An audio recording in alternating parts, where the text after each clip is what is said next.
Besok hari Jumat, apa yang dilakukan? Satu, memperbanyak membaca suratul Kahfi. Ngaji nanti surah Kahfi. Nggak ku hafal Ustaz. Tidak harus dihafal. Cara baca itu salah-salah. Putar di HP ini. Mereka HP. Al-Kahfi. Sudah itu pegang pakai Quran. Ikutin itu. Sudah dipegang di Quran tapi tidak tahu baca. Kalau niatmu memang mengikuti tapi apa boleh buat guru banyak ki. Orang pergi mengaji kita pergi curi mangga. Tidak. Jangan dulu tuh. Pak Imam dicuri handuknya. Guru mengaji tak nasuruh bikin kangkung dikasih masuk itu lombok di celah-celahan itu kangkung loba-lobanya. Ya kan? Nah, akhirnya anak teman-teman tak pandai mengaji, kita dompa lagi. Tapi tahu anak ini sekarang, usia 70 nih, susah lagi.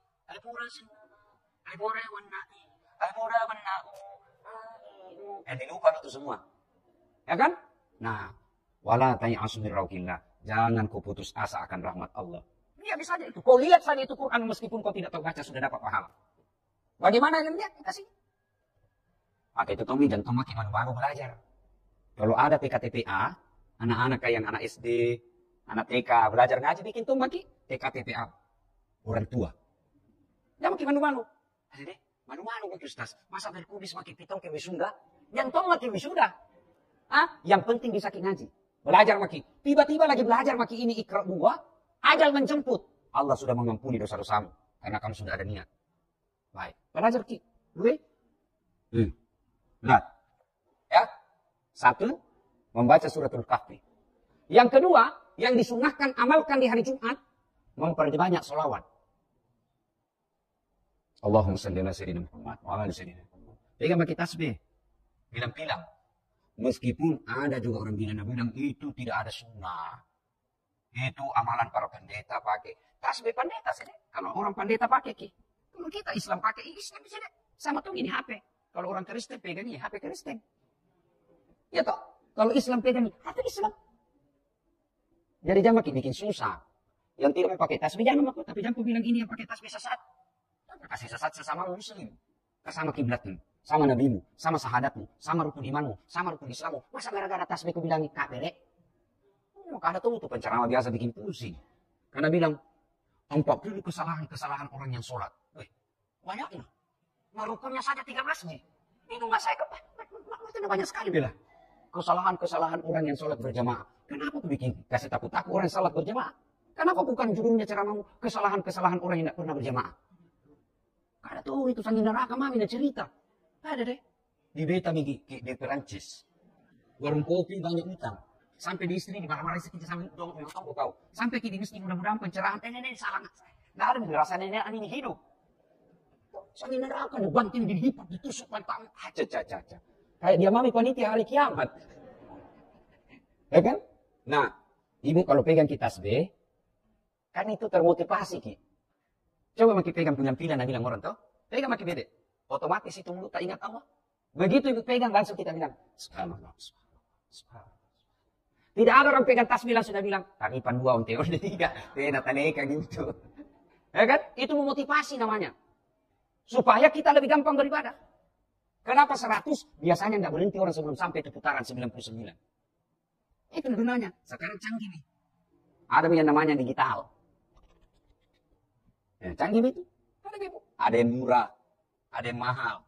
Yang mahal versi baru. Itu biar nggak dilihat kita. Kalau 33 langsung bergerak. Nggak sampai diganti lagi. Cuma kalau baca itu, jangan terlalu cepat. Sehingga tidak jelas apa kita bilang. Seperti makan taripan panas. Sudah jangan. Coba. Kasih baik-baik gitu. Ya. Bu. Bu. Aku lupa bisa kamu punya tadi nih. Oh ya, tanam lagi Bu. Tanam lagi. Tidak lagi gitu. Bersolawat. Solawat itu beberapa versi. Tergantung mana yang buat nyaman. Salatullah. Salamullah. Ala toha Rasulillah. Salatullah salamullah ala yasin habibillah. Ada lagi versi sahulan. Salatullah salamullah ala toha Rasulillah. Salatullah Salamullah ala yasin habibillah. Tergantung ibu. Boleh juga yang tidak ada yang namanya. Allahumma shalli ala sayyidina. Allahumma shalli ala sayyidina. Allahumma shalli ala sayyidina. Terserah bikin. Cuma kalau dalam masjid, menunggu sholat Jumat, jantung makin keras, ganggu orang. Kita bersalawat gitu. Salatullah, salat. Ngapa suruh kok? Ayo main ribu-ribu dalam masjid. Ya kan? Jantung mau kekalekan. Ya, kalau di rumah aja di kamar terserah ibu. Ya? Coba diamalkan itu. Hah? Mau menjatuh tempo ini? Nah, atau saya yang punya rumah ini. Aduh, belum cukup uang. Kasih tenang perasaan tak. Salawat ki. Tiba-tiba datang tuan rumah nak dengar ki salawat. Dan sudah bilang, bulan depan gratis ki. Kenapa bisa? Allah yang gerakkan hatinya. Kalau Allah yang gerakkan hatinya orang, mana ada yang bisa bengkokkan? Ya kan? Nah, apalagi di hari Jumat yang kita amalkan, ibu, sunnah memotong kuku, rambut, kumis. Sunnah, kumis. Jenggot tidak disunnahkan. Diajarkan, peliharalah jenggotmu. Pelihara menurut para ahli tafsir hadis, ada yang mengatakan pelihara itu rapikan. Merapikan itu ada yang bilang kalau rangkas itu dilihat, cukur-cukur sedikit daripada jadi dosa sama orang lain. Lewat orang yang bilang,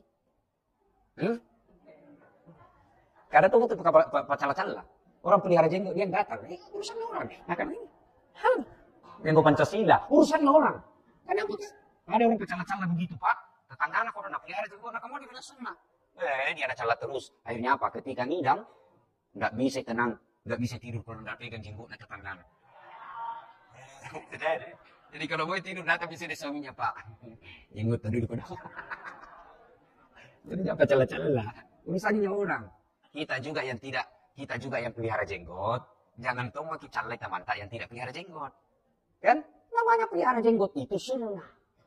Apa itu sunnah? Bukan wajib. Apa itu tidak wajib? Berarti kalau tidak diamalkan tidak berdosa. Maka jantung mau dibilangi orang tidak pakai jenggot seperti saya. Langsung bilang ustaz tidak sunnah. Kau bilang kenapa? Kau bilang ustaz tidak sunnah. Dia bilang tidak ada jenggot. Mau dia apa kalau tidak mau tunggu? Sesana. Kan banyak nih sunnah yang lain. Adik-adikku yang baru belajar sunnah, baru belajar agama. Sunnah itu anjuran, bukan wajib. Jadi kalau kau sudah anggap wajib, salah aku itu, karena itu sunnah. Salah aku belajar agama kalau begitu. Ya, disunnahkan, memotong kuku. Tidak ada digunting kuku di dapur ustaz. Itu kita waktu tak kecil dulu. Kalau mau pakai pemeriksaan kuku, dulu waktu tak kecil kan diperiksa kuku kalau mau masuk pintu hari Jumat, baris dulu. Datang itu guru tak pakai mistar, bolobas. Tahu jadi bolobas toh? Oh, kotor kukunya. Wih, mau kita apa ini bah? Kalau kuku dan tidak ada silet terpasang. Iya toh, zaman tak dulu kecil. Sekarang betul-betul orang yang malas yang tidak bisa pelihara. Ya, sudah. Itu semua sunnah. Apalagi di hari Jumat kita sunnah mandi. Jadi kalau sudah ini pula kita, sudah makin masa-masa makin mandi. Ibu bapak pergi kantor, mandi, niatkan itu mandi sunnah Jumat. Apa bedanya? Satu niatnya. Kalau mandi biasa tidak ada niat. Karena innamal a'malu binniat. Amal itu tergantung niat. Kalau dia mandi sunnah Jumat, itu dapat pahala. Kalau mandi dasar saja. Apalagi sambil menyanyi.